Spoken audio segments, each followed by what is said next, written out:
I just got a start on my 2025 budget. Want to see how I did it? Stay with me.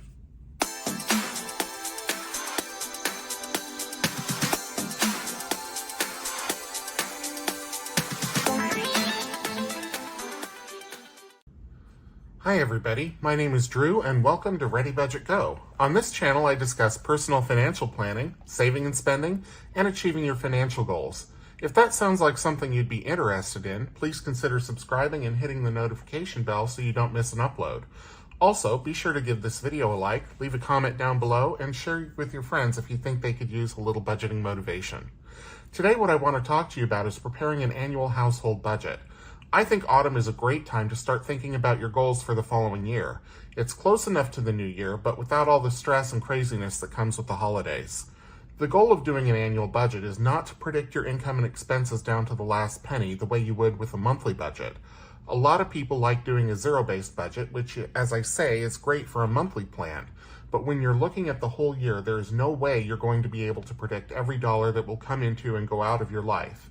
This is more an exercise in thinking about the things you want to do next year and then determining if you have the resources to get them done. I spent a lot of time looking for a budget planner or a worksheet that would do this for me, and when I couldn't find one that I liked, I decided to create my own. A lot of planners have goal-setting exercises, but it's then up to you to relate it back to your income and your spending plan. This is the next step.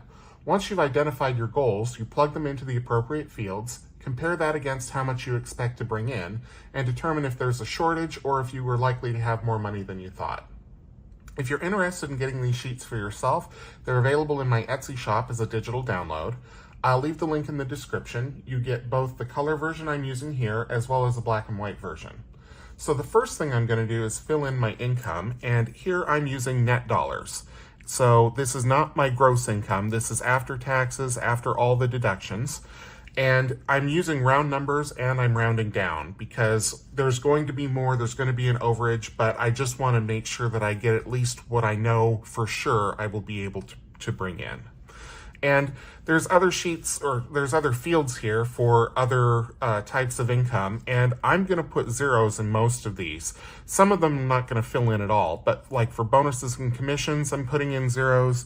Investment dividends, I'm putting in zeros, interest zeros, and it's not that I'm not expecting to bring in any income from these sources, because I am, but for bonuses and commissions, I'm not planning on it, so anything that I get is a windfall and that's going into my investment account. Interest is just going to sit in my bank account and compound, so are investment dividends. I'm just doing a drip where I'm recycling all of those dividends and buying more shares. Business income, zero. Anything that I make just goes right back into the business. A lot of these don't apply to me. I put them here for the sake of completeness so that if they apply to you, you fill them in as appropriate. But for me, they're zeros or they're blanks. Cashback rewards from credit cards, zero. I do have credit cards that do earn rewards, but I put that into my holiday fund at the end of the year. And then tax refunds, zero. I don't give Uncle Sam interest-free loans when I can get 5% from a bank. So that gives me essentially my full-time income for the year. Now the next thing I do is I go for what I call the easy zeros, and those are things where the whole category doesn't apply to me. So for me, I don't have kids and I don't have pets, so I'm putting zeros in all of those.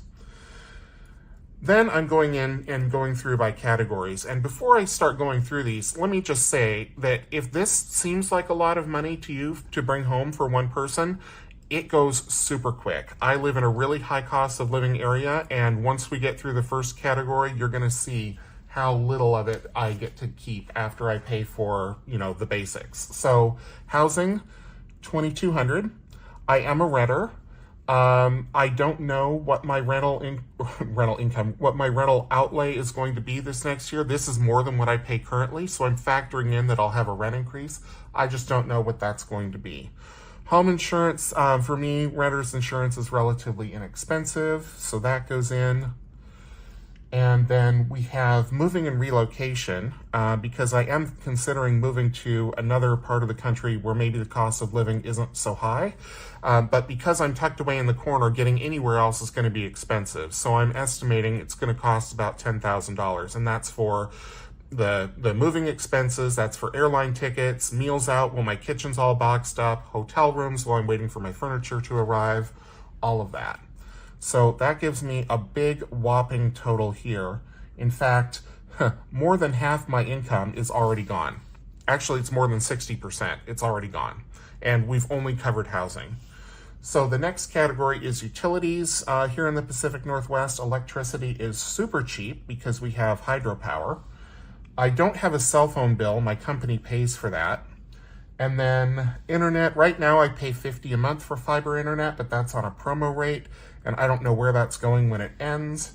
And then for everything else, I've broken them all out here individually, but I receive a consolidated bill for gas, water, sewer, trash, all of that. So I'm going to plug that in down here. And again, this number fluctuates a lot, but I'm just using a best estimate average. So that gives me a total of $370 or a little over $4,000 a year.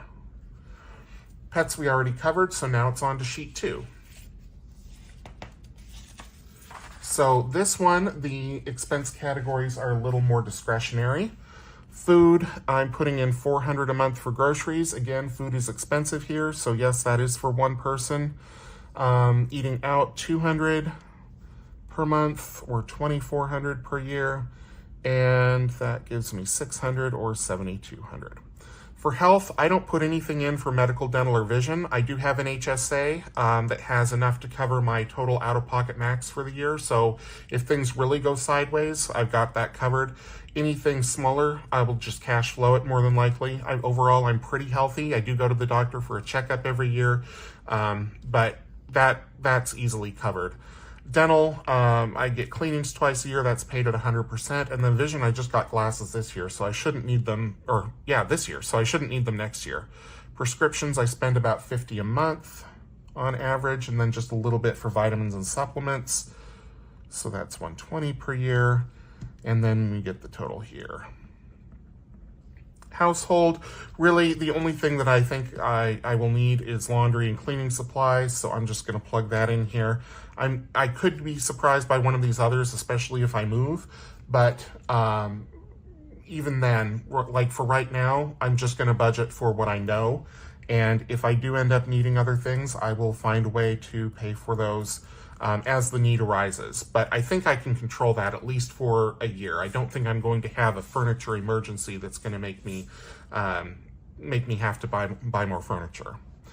Memberships, now here's where things get kind of interesting. So I do have an Amazon Prime membership that I pay for annually, and that's about $160.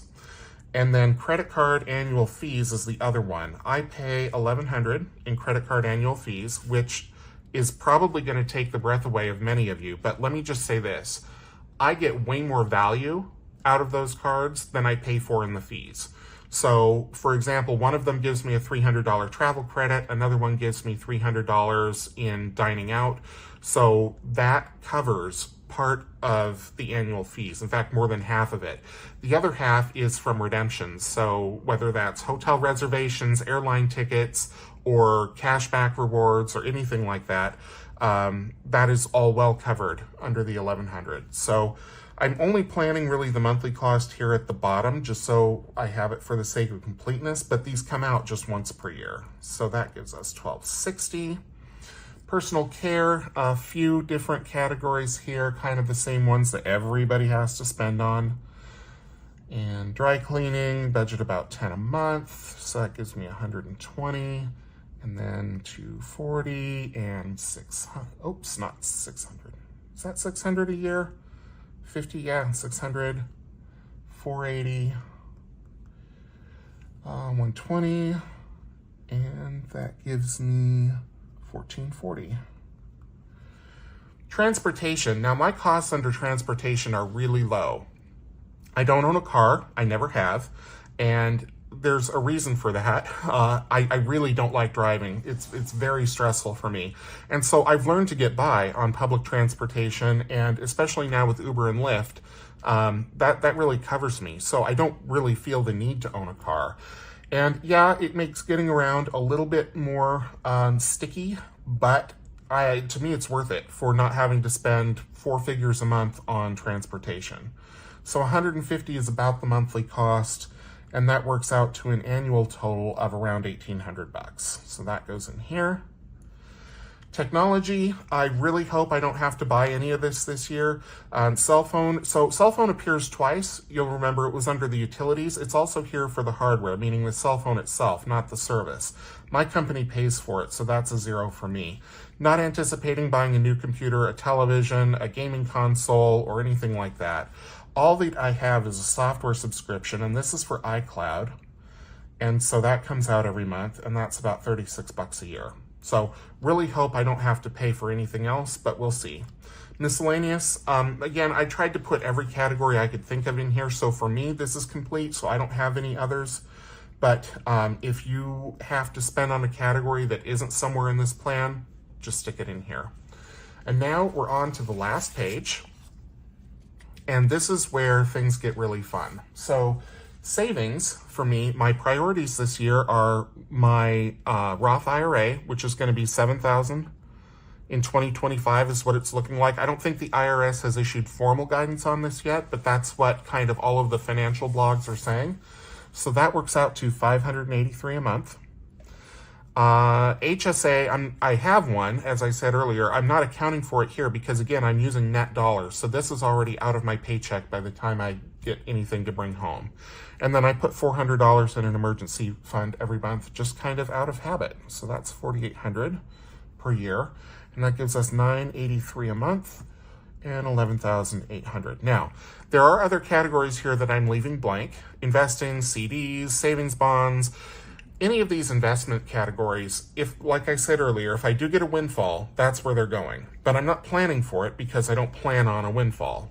So investing will get something. I just don't know what that's going to be. And because I'm not planning for the income, I'm also not planning for the expense. Gifts and giving, $25 a month for birthdays, $50 a month for holidays, $25 for charity. And again, this is another category where giving comes out of my gross pay, so I don't see it. It's already gone by the time I get my check. This is just something above and beyond that I do for one of my favorite charities that I cannot contribute out of my paycheck. So this is something more. So that's $300 a year, $600 a year, $300 a year. That gives us $100 or $1,200 a year. Okay, debt repayment. As I said, I don't have any debt, so those are zeros, easy zeros. And then entertainment, I put this last because for me, anyway, if I need to make cuts to my budget, this is where I'm going to cut from first. These are always the first thing to go. So I'm putting in 30 and 30 here for TV and books, essentially. And 125 for travel. This is an absolute luxury, so that would be the first thing I would cut. Next would be the hobbies. That would be the next thing to go. And that would free up, over $200 a month, just easily, just by not saving for those or doing those each month. But I plan for it because life is meant to be lived, and so they're in here, but like I say, they would be the first to go. So now that I have all of those done, it's time to plug everything in here and see how I finished. So I'm gonna just start writing in all the totals from all these other categories. I do have them off to the side in my notes. I'm not a math whiz or anything. And so these are all the same numbers from all of the other sheets, both of the sheets. And when I get to the bottom here, I'm going to total everything and see how far I'm off. So ideally, there will be a surplus, but I already know there's going to be a shortage just because of how high the housing costs were. And really, that's going to determine what my priorities are, or it's going to help me with my priorities, as you'll see here in a second. So 60, 120, 1440. Trying to go quickly, and yet my hand and my eyes can only go so fast. 3 and 36. Love that technology budget. Miscellaneous 0. Savings 983 or 11,800. Gifts and giving 100, 1,200. Debt repayment 0. Entertainment is 285, 3420. So that gives me a total of $5,841 a month, or $70,100 a year. And that means I'm short. It means I'm short $841 a month, and it means I'm short $10,100 for the year. And if we go back to the first page, that's the move. So that's the thing that's going to be something that I have to decide.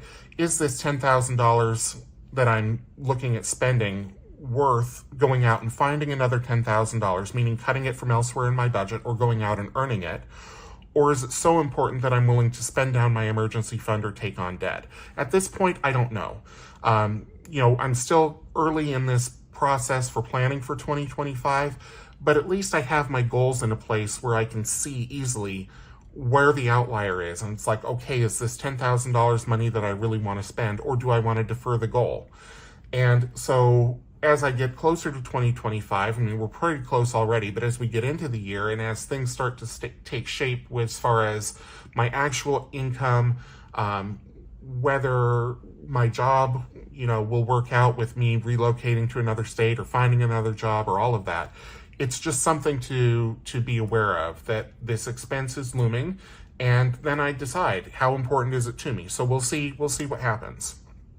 So that's where I finished. Having a shortage is not necessarily the worst thing in the world, because it shows you where you're short and it allows you to go back and make decisions. Now, this is actually the third version of this that I did. The first version, I did it in pencil, and believe me, there were erasure marks all over the pages and crumbs all over the floor, because I was constantly going back and fine-tuning and erasing. And again, this is a plan. This isn't concrete shoes.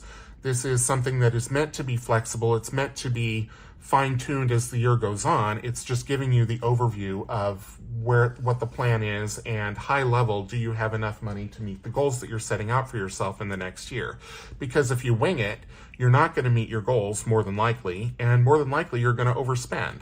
So I'm really happy that I did this. Even though I had a huge shortage, I at least know where the gap is, and I then have more food for thought about how I'm going to fill it, or am I going to adjust the goal. So I want to thank everybody for spending time with me today, and I hope that this got you thinking about your finances and your plans for next year. Again, if you'd like these worksheets, they're available in my Etsy shop as a digital download, and I'll have the link in the description. Next time, I'm going to show you a monthly budget, and we'll see if I'm able to stick to it. This will be probably for November, and so I'll film the budget as what I'm actually going to bring in and spend. And November's an interesting month because obviously you have Black Friday, you have Thanksgiving, so it can be a big spend month, and we'll see, because I didn't plan for November earlier this year. I didn't go through this exercise for 2024, so I'm interested in finding out how close I am to matching income to expenses. So come back in the next week or two, and that will be up. In the meantime, I want to thank you again, and I hope you have a great day or a great evening. And be sure to leave a comment, subscribe if you'd like, and I'll see you next time. Take care. Bye-bye.